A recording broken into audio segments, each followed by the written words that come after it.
Welcome to another episode of the True Facts series, where we uncover the mysteries hidden beneath the deep sea. Today, we dive into a chilling tale, the harrowing shark incident at Sugarcane Bay.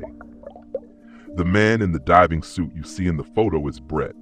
On October 15, 1972, his 21st birthday, Brett and two of his colleagues set foot on the shores of Sugarcane Bay, a breathtaking yet perilous dive site off St. Croix Island in the Caribbean. This place is unlike any other. Just a few hundred yards from the coast lies a natural phenomenon both awe-inspiring and terrifying, a colossal underwater wall where the ocean floor drops abruptly from a mere 40 feet to an astonishing depth of over 13,000 feet. Standing on the edge of this abyss is like peering into the shell of a giant turtle, an endless void that swallows the light and stretches into the unknown.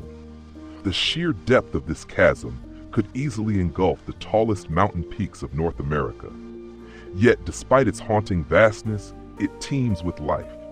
This tropical water wall, bathed in warm currents, is a vibrant ecosystem of coral reefs and marine creatures, making it a prized destination for daring divers and underwater explorers. But Brett and his team weren't here to admire the beauty of the deep. They had a mission, one that would push their skills, their endurance, and their very survival to the limit. They were no ordinary divers. Brett, at just 21 years old, was already a seasoned diver with over 300 deep dives under his belt. A former Navy diver, he had even served aboard a nuclear submarine. Once, while submerged, a submarine tore past him at over 60 knots, yet he remained perfectly calm, a testament to his unshakable nerves. His strength was formidable, but his mental resilience was even greater. Rod, the second member of the team, was from Tanzania. At 23 years old, he too had completed hundreds of deep dives. Unlike Brett, Rod was smaller and leaner, but what he lacked in sheer physicality, he more than made up for in agility. Underwater, he moved with remarkable speed and precision. His skill in performing delicate and highly technical deep-sea operations was unmatched. Despite being nearly half Brett's size, his expertise was second to none. Leading the team was Robbie, the mission commander. His role was to manage the dive's timing, track mission progress, and oversee critical operations. Every move they made had to be calculated, and Robbie ensured everything ran like clockwork. With their scuba tanks secured and their gear checked, the three divers took their final breaths of surface air before slipping beneath the waves. As they descended into the dark embrace of Sugarcane Bay, their destination lay 210 feet below, a scientific research device resting on the sheer water wall. None of them could have foreseen what awaited them in the depths. As the three divers descended into the depths of Sugarcane Bay, they carried just 35 minutes of compressed air, a finite supply for a mission that required precision and efficiency. The water temperature was a steady 80 degrees, warm enough for comfort but offering little room for error. Visibility stretched to 150 feet, a vast yet eerie window into the abyss. Their plan was calculated, 10 minutes of work at the dark seabed before beginning their ascent. But time wasn't their only constraint. They had another invisible enemy lurking beneath the surface, decompression sickness. Decompression sickness, the silent killer of the deep. In deep-sea diving, decompression sickness is a life-threatening hazard. It is a phenomenon that has claimed lives, a danger that lurks in the depths, waiting for one miscalculated ascent. To understand the peril they faced, consider this. For every 33 feet a diver descends, the pressure on their body increases by 1 atmosphere. On land, we exist under 1 atmosphere of pressure, but beneath the ocean, that force compounds exponentially. A well-known example of pressure's devastating effect happened recently with the Titanic tourist submersible, which imploded under immense deep-sea pressure, crushing everything inside in an instant. Still unsure of how powerful this force can be? Try this simple experiment. Take a plastic bottle underwater. The deeper you go, the more the surrounding water squeezes it. At a certain depth, it collapses completely under the external pressure. Now imagine that bottle is your lungs. If a diver inhales air at a great depth and then ascends too quickly, what will happen? In another experiment, a professional diver blew air into a bottle at the seafloor and then rushed to the surface. By the time the bottle reached the surface, the internal pressure had increased so much that it was about to burst.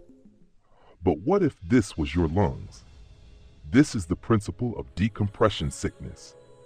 After completing a deep dive, a diver cannot ascend immediately. The ascent must be slow and gradual, allowing the high-pressure gas dissolved in the body to stabilize. If a diver ascends too quickly, the dissolved gases in every organ of the body will suddenly turn into bubbles and release. If gas bubbles enter the bloodstream, they form fatal blood clots, which can cause instant death. If they reach the brain, the diver can lose consciousness immediately. If they accumulate in the eyes and ears, they can cause blindness and loss of balance. If released in the nervous system, they can cause paralysis in the limbs. To prevent this, the team needed a timekeeper. This was why Robbie stayed above the other two, monitoring their working time, air supply, and coordinating the gradual ascent. During this mission, the designated time for their ascent was 15 minutes. That meant the three divers had to begin their slow ascent after exactly 15 minutes underwater. This was the only way to ensure they safely returned to the surface without experiencing decompression sickness. As a precaution, they had also prepared an extra 5 minutes of air supply to account for any unexpected situations. The encounter with sharks. Between them, the three-man team had amassed thousands of deep diving experiences, so when they encountered two sharks at 100 feet below the surface, they remained remarkably calm. For professional divers, sharks were not seen as immediate threats. These creatures did not actively hunt humans. Moreover, the two sharks they encountered were oceanic white-tip sharks, a species known for its relatively docile nature. These sharks were often accompanied by pilot fish, which swam closely alongside them, feeding on parasites and bacteria from their skin. Some of these small fish would even swim inside the sharks' mouths to clean off debris. And yet, oceanic white-tip sharks never harmed their pilot fish companions. Despite their extensive experience, the divers found themselves puzzled by two unsettling questions. First, oceanic white-tip sharks typically live in the open ocean. Divers rarely encountered them in coastal waters, but these two sharks were unusually close to shore. Second, these particular sharks were massive, estimated at over 13 feet long.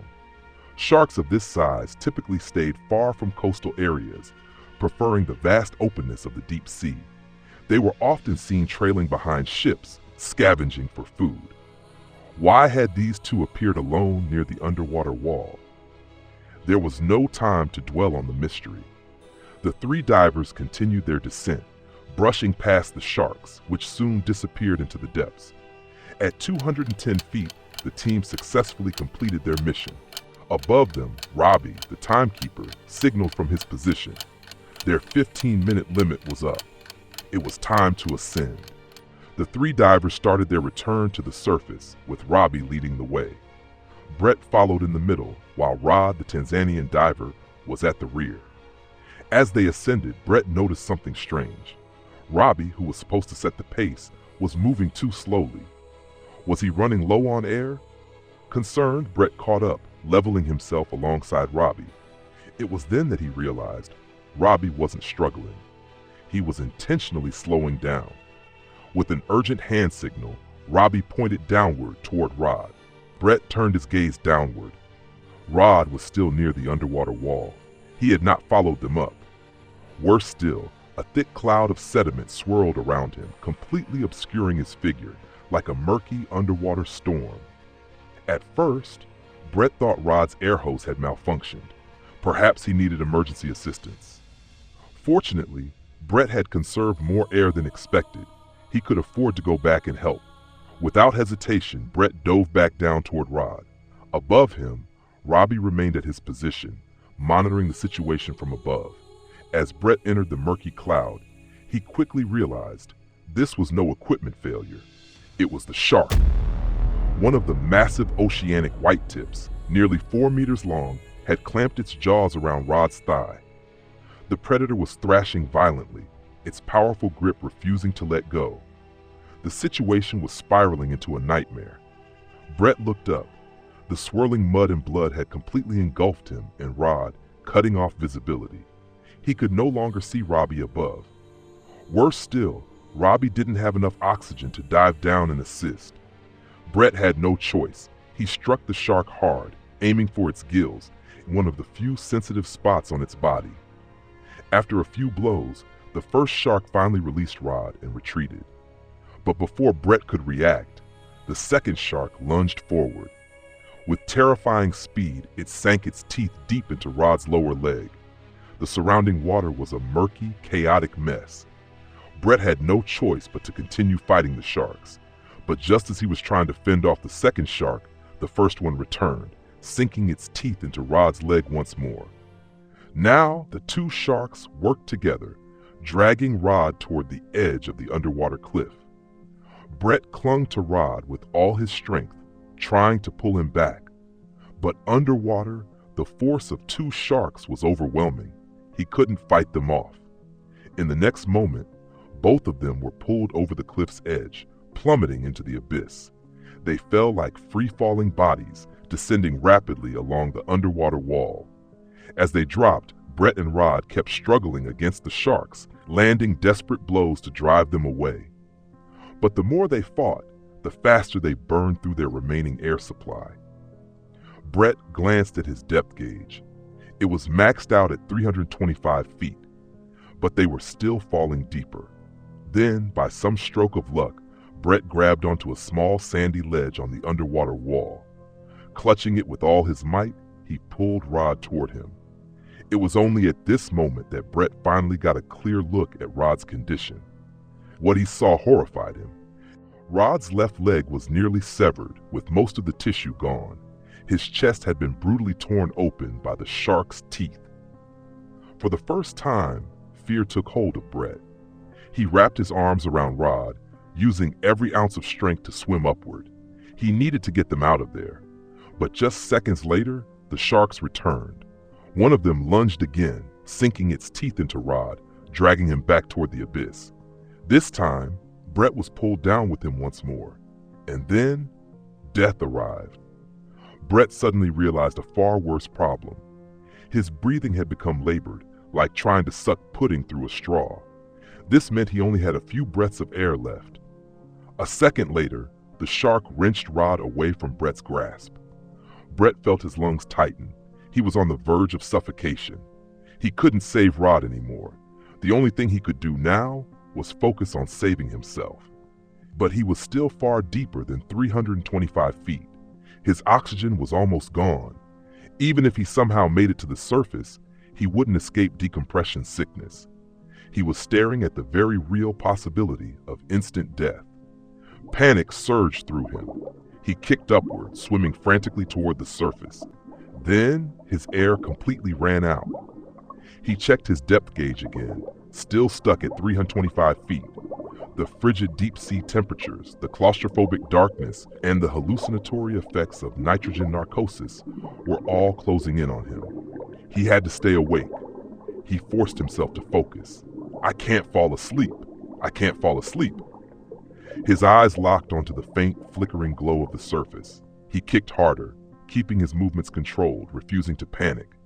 But no matter how hard he swam, the surface remained distant and hazy. His vision blurred. The light above seemed to shrink, like a tunnel closing in. His last conscious thought was the realization that he was close to the surface. Then, his mind went black. At just 30 feet from the surface, Brett lost consciousness. Death arrived for the second time. But then, a miracle happened. Although his mind had shut down, his diving suit still contained enough air. Like a plastic bottle expanding as it ascended from deep water, the air trapped inside his suit forced his shoulders and head above the surface. At that moment, The sudden drop in pressure acted like a brutal form of CPR, shocking his lungs into action. Brett gasped violently, sucking in air like a drowning man reborn. He had escaped death, barely. Dazed, he scanned his surroundings. As his mind cleared, one crushing realization dawned on him. Robbie wasn't there. He had not waited at the surface. Brett couldn't blame him. From Robbie's perspective, he had seen Brett and Rod disappear into a bloody maelstrom, dragged into the abyss by sharks. No one would have believed either of them could have survived. The logical choice for Robbie was to return to the surface alone and immediately seek help. But now Brett was alone, with no rescue waiting for him. And worse, he had ascended too quickly. The symptoms of decompression sickness had already begun. Brett desperately needed medical help. He had to reach land immediately. Otherwise, he faced the imminent risk of paralysis, unconsciousness, or even sudden cardiac arrest due to severe decompression sickness. Realizing the gravity of the situation, he ignored everything else and used the last bit of his strength to swim toward the dive site's shallow zone. With a few swift motions, he tore off his diving gear, knowing he had only moments before his body would give out. Fighting against exhaustion and dizziness, he forced himself to swim toward the beach. In the distance, two blurry figures stood near the shoreline. The moment his feet touched the sand, Brett stumbled forward, waving frantically as he ran toward them. It was a married couple. Gasping for breath, Brett quickly told them who he was. He explained that he was suffering from decompression sickness and needed immediate medical assistance. He told them which truck was his, where it was parked, and where they could find his keys. Most importantly, there was an emergency decompression sickness guide on the dashboard. "Follow the instructions on the board and help me," he managed to say. And then he blacked out again. Death had come for him a third time. But once again, luck was on Brett's side. The couple he had encountered happened to be a doctor and a nurse. They knew about decompression sickness and were well trained in emergency medical care. Without hesitation, they rushed to Brett's truck, grabbed the instruction sheet, and sprinted to the nearest hotel, where they called the number listed on the guide, the emergency contact for Brett's employer, the Oceanic Research Lab. The research lab responded immediately, dispatching a medical evacuation plane to pick him up. However, there was a serious problem. There was no functional decompression chamber on St. Croix Island. The only way to save Brett was to fly him to Puerto Rico, where he could receive the necessary treatment. Would they make it in time? As the plane approached Puerto Rico, the crew received devastating news. The Navy decompression chamber they had planned to use had just been discovered to be broken. If they wanted to save Brett, they had no choice but to fly to the northwest corner of Puerto Rico, where there was another hospital with a working decompression chamber. But another disaster struck. The oxygen supply on the plane ran out. Death loomed for the fourth time. If Brett didn't reach the decompression chamber within the next hour, there was no doubt he would die. But there was a major problem. The hospital was still at least an hour away. The plane needed 30 more minutes to reach the Northwest Airport, and from there the hospital was another 30 minutes by ambulance. A dramatic, last-minute rescue. Faced with a life-or-death decision, the pilot made an audacious move. He grabbed the radio and called the Coast Guard, demanding a highway be cleared immediately. Just like in a movie, the pilot made an emergency landing, right on the highway. The Coast Guard was waiting, and within seconds, a helicopter swooped down, picked Brett up, and rushed him to the hospital. In just 30 minutes, they delivered him to the decompression chamber. Brett survived. After spending 2 days in the hyperbaric chamber, he was finally released. Although he was alive, the damage was severe. His arms and legs were partially numb. His hearing was badly damaged. His right eye was permanently blind.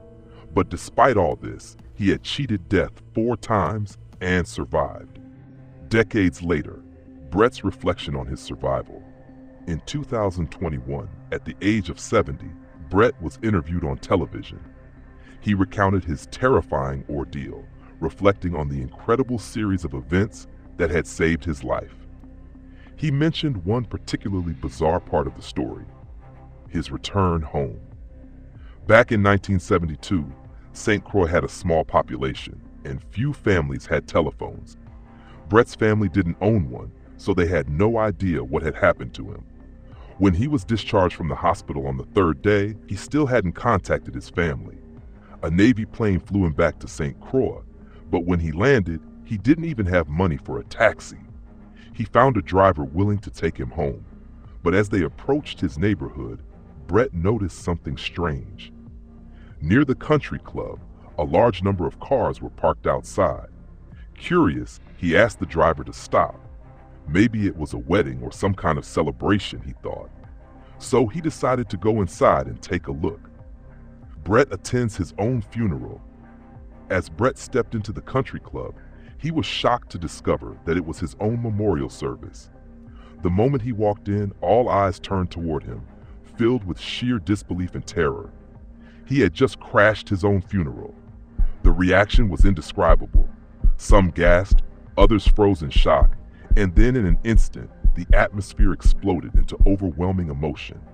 His father, unable to contain himself, rushed forward and embraced him tightly.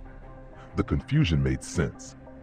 After Robbie made it to shore, he had reported everything he saw, how Brett and Rod were dragged down by sharks, disappearing into the abyss. Nobody believed they could have survived.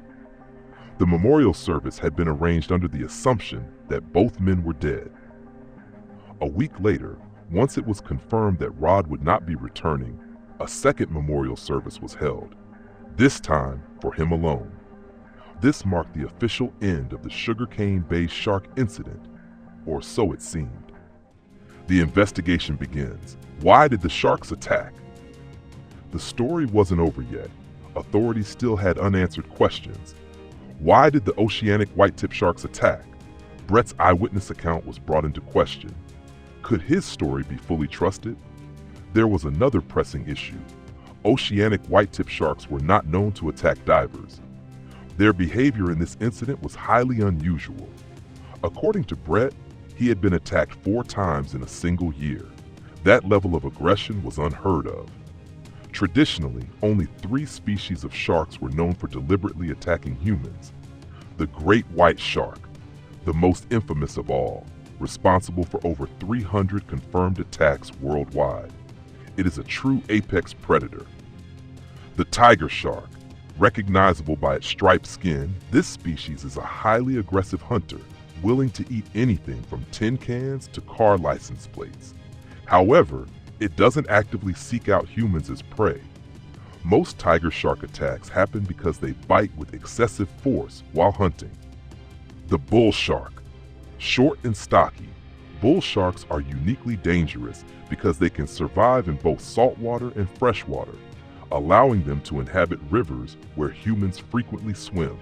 Reports have documented bull sharks as far up as 100 kilometers into the Mississippi River. Like tiger sharks, bull sharks don't intentionally hunt humans, but they attack aggressively when they mistake people for prey. Oceanic white-tip sharks, however, were different. They rarely came close to shore and were considered docile, lacking the aggressive feeding habits of tiger or bull sharks. They also weren't as bloodthirsty as great whites. A common myth suggests that sharks become frenzied when they smell human blood. However, scientific experiments have shown that only a few great whites exhibit this behavior. And even then, humans are generally not on their menu due to our low body fat percentage. So if oceanic white-tip sharks were not natural man-eaters, why did they so aggressively attack Brett and Rod? Authorities began to doubt Brett's account. But soon, their investigation led them to a far more horrifying story, one that had unfolded decades earlier, a forgotten nightmare, the USS Indianapolis disaster. On July 26, 1945, the USS Indianapolis, CA-35, a heavy cruiser of the U.S. Navy, anchored off Tinian Island in the Pacific. The ship had just secretly transported the core of the atomic bomb Little Boy, which would later be assembled and dropped on Hiroshima. After completing its mission, the ship was ambushed. A Japanese submarine silently approached and, catching the ship off guard, fired torpedoes. Within minutes, the Indianapolis was sinking. Many of the sailors on board had been sleeping on deck to escape the heat, unaware that a catastrophe was about to unfold. As the ship slipped beneath the waves, nearly 900 sailors were thrown into the open ocean. 4 days of terror, the largest shark attack in history. Rescue never came. A mistake in military communication led to the disaster being ignored. For 4 days, the shipwrecked sailors drifted in the Pacific, clinging to lifeboats and floating debris. Then the sharks came. At first, they attacked the weakest ones, the injured, the exhausted, and those who had strayed too far from the main group. But soon, hundreds of sharks gathered. The survivors reported that the sharks didn't just passively feed, they actively hunted them down. They circled rafts for hours. They waited for sailors to panic and fall into the water. And when they did, the sharks struck instantly. Sailors watched in horror as their comrades, desperately splashing and kicking, were suddenly dragged below, gone in seconds. Many lost their sanity from sheer terror. Some tried to swim away, believing they could escape. None of them were ever seen again. When rescue planes finally arrived, those still alive refused to wait for a second flight. Some tied themselves to the wings of the aircraft, desperate to leave the shark-infested waters immediately. By the time the survivors were finally pulled from the ocean, only 317 of the original 900 were still alive. The USS Indianapolis disaster remains the deadliest shark attack event in history. Reevaluating oceanic white-tipped sharks, are they more dangerous than we thought? For decades, oceanic white-tipped sharks had been considered relatively harmless. But after the USS Indianapolis tragedy, experts had to reconsider everything they thought they knew. Could it be that when stranded in the open ocean with no other food available, these sharks would begin to see humans as prey?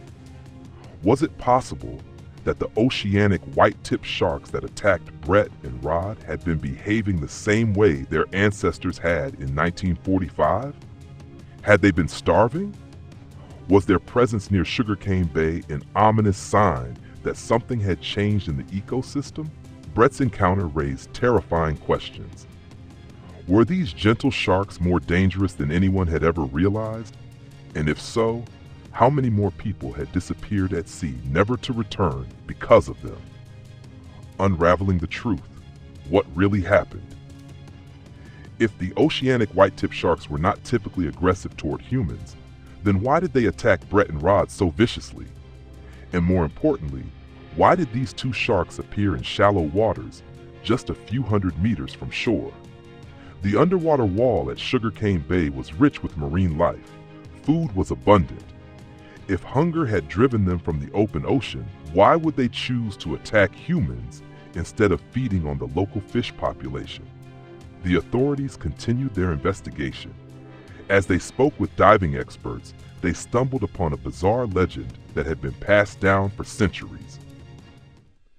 The global search for shark summoners. Diving experts traveled around the world to investigate. What they found was shocking. Although the Caribbean shark rituals had vanished, a very similar practice still existed in Melanesia, an island region in the Pacific. There, elders from indigenous tribes still performed shark-calling rituals, almost identical to those described in the ancient Caribbean legends. The researchers watched in astonishment as an elderly Melanesian fisherman set out alone into the open sea, just as the Carib shamans once did. He chanted, invoking the presence of sharks. But was it really magic? The experts noticed something else. The old man wasn't just chanting. He was holding a simple coconut shell rattle, shaking it rhythmically over the water. The science behind shark summoning. Sharks have an extraordinary sense of hearing, particularly for low-frequency vibrations. The sound of the coconut shell rattle created deep, resonating vibrations, and sharks could detect these signals from over 3 kilometers away.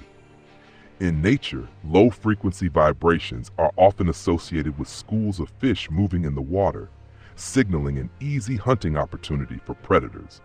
So when the Melanesian fisherman used his rattle, the sharks instinctively rushed toward the source of the sound, believing it was a feeding opportunity.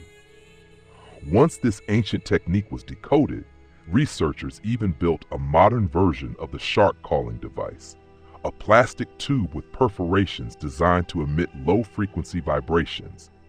The results were instantaneous.